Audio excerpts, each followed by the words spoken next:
Hello everyone, this is Colin once again. As the title of this video states, it's entitled Rumor Has It. And no, it's not going to be as catchy as the song by Adele. And no, it's not as dramatic as the song by Adele. But I am hoping to send a message in this video because I've noticed that people have misunderstood some of the blog posts that I have done recently. If you don't know what I'm talking about, I know YouTube has changed the channel design, and I didn't know this until just now, and saw that, when you go to my channel or go to anybody's channel, they're completely redesigned everything, so I know I've been out of the loop and busy as usual.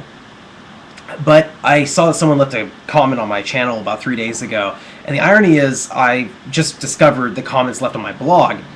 And, I have my blog. I've had my blog for a long time, and not a lot of people know about it. I mean, I've got about 59 people, 60 people, I think, is the current count of people who actually subscribe to the blog.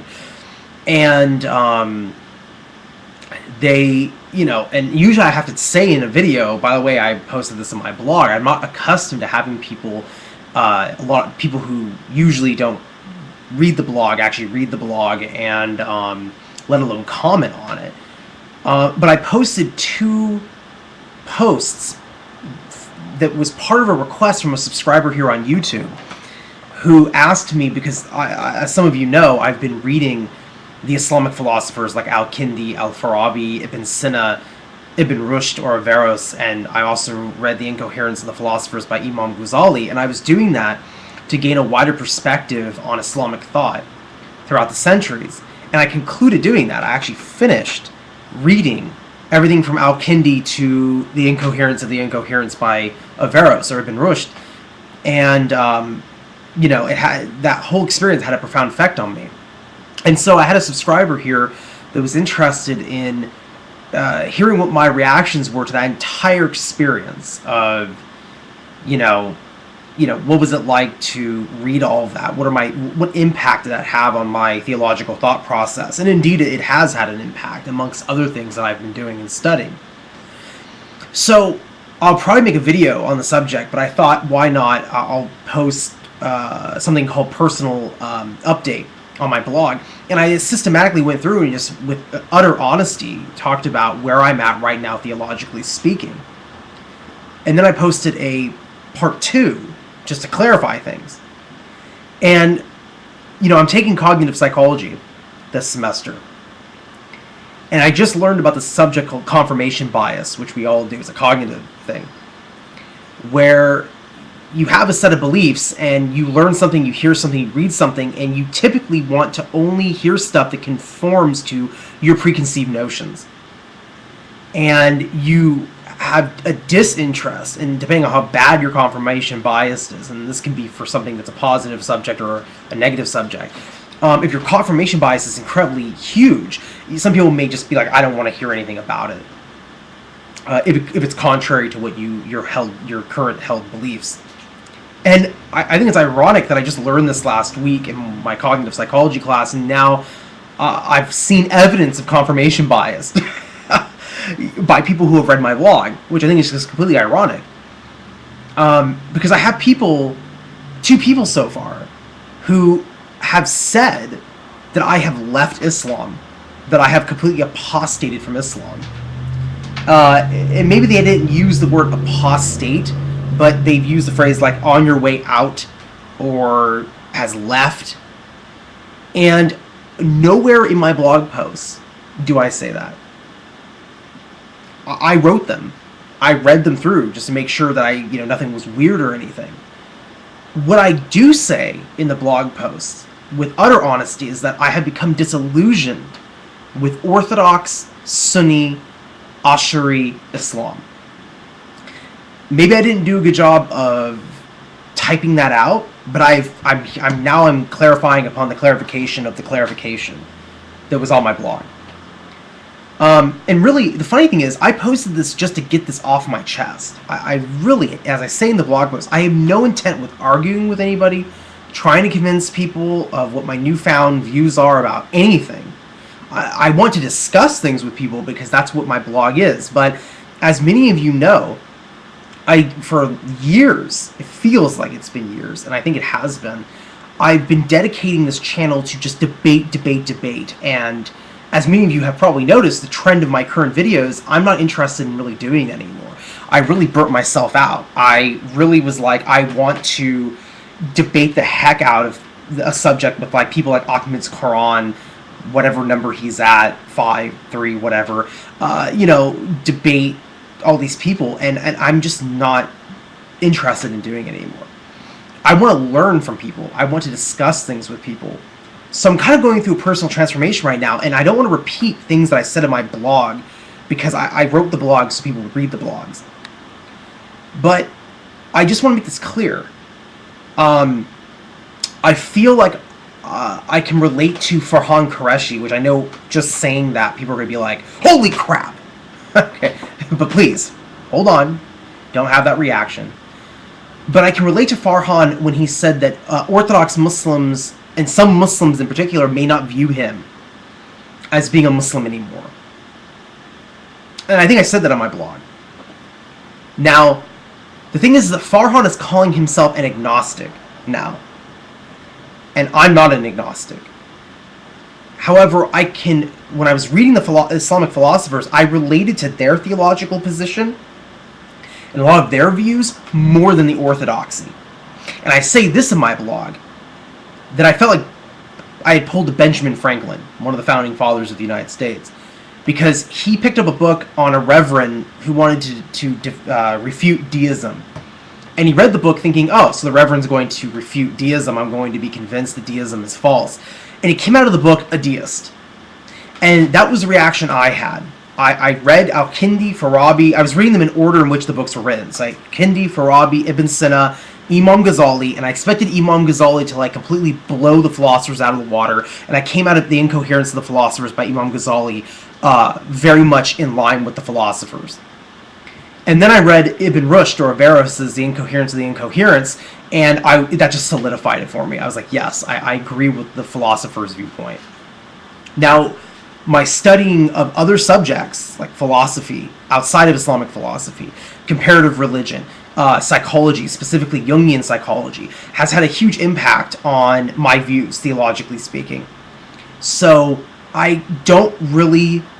I feel like I was at a mindset whether I came off as this or not, but I can identify myself as being, prior to this experience, this year-long experience, because I really started this time last year.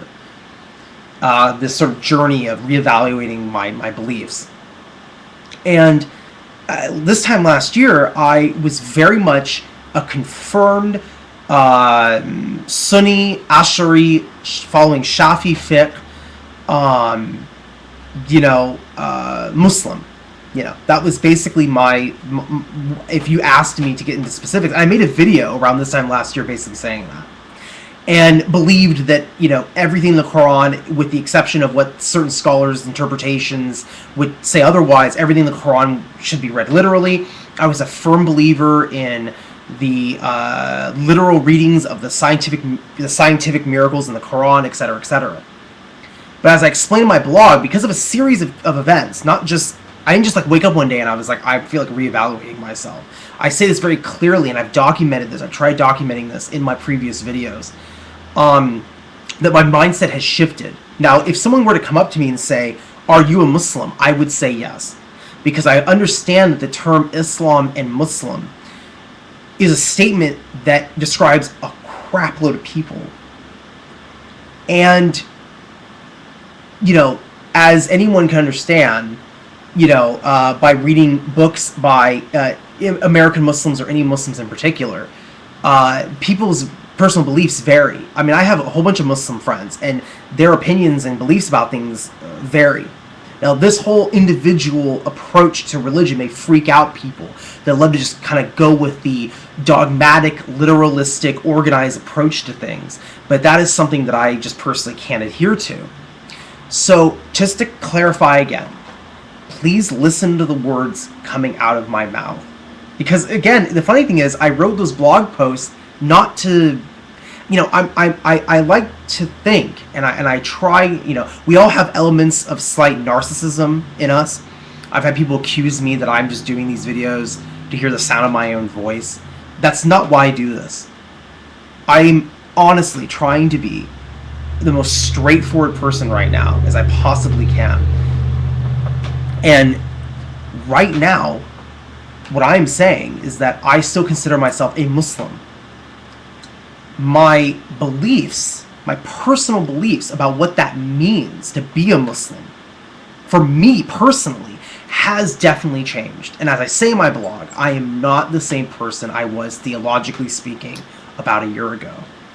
Maybe a little over a year ago. It's just not the case.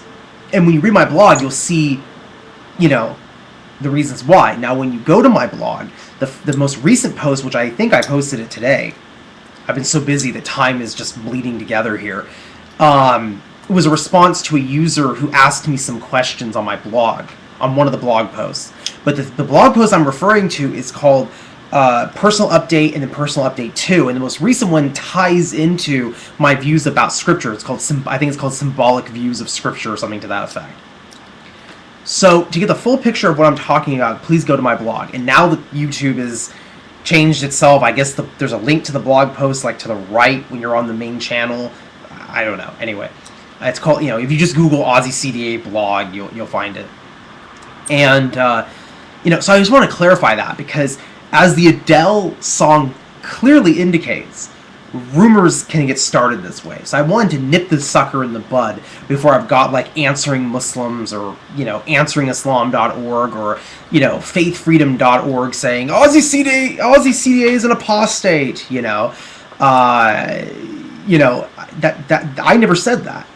So, again, there might be, I'm sure, like the most conservative, literalistic, dogmatic Muslim may be like, Aussie's lost his mind, or, may say that I'm a heretic, and I say this in the blog, and that's fine. I'm not here to apologize for what makes sense to me at the current moment, but the last thing that I'll mention is that as I say this in my blog, I am still on this journey. I just felt like, since people were asking me, hey, where are you at right now? I felt like I should comment on that and be honest about where I feel that I'm at the moment. So that's all I'm saying. Anything else is someone simply experiencing confirmation bias. And people who are hoping that I would apostate are obviously reading these blog posts and ignoring or not seeing the places where I say, by the way, I still consider myself a Muslim. So I can't, obviously someone's subjective reading of my text, I can't help that.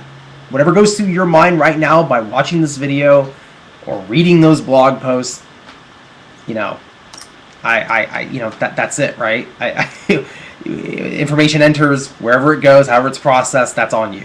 But please, hear my words, read my words.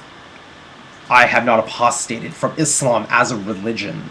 Have I left the majority, the perceived orthodoxy? Yeah, I would say that I pretty much have, as far as like belief, following the Ash'ari Aqidah or belief. I just there's too many things in there, a number of big things that I just can't accept in toto. And so I was really interested in the Mu'tazili school of thought, of belief, for what I identified as that. But then I started reading the post-Mu'tazilites, or the philosophers, and found that the Islamic philosophers, were really speaking my language. And a lot of what they believe, as I say in my blog, really was very similar, if not the same, as other philosophical and theological propositions that I had been reading in other sources.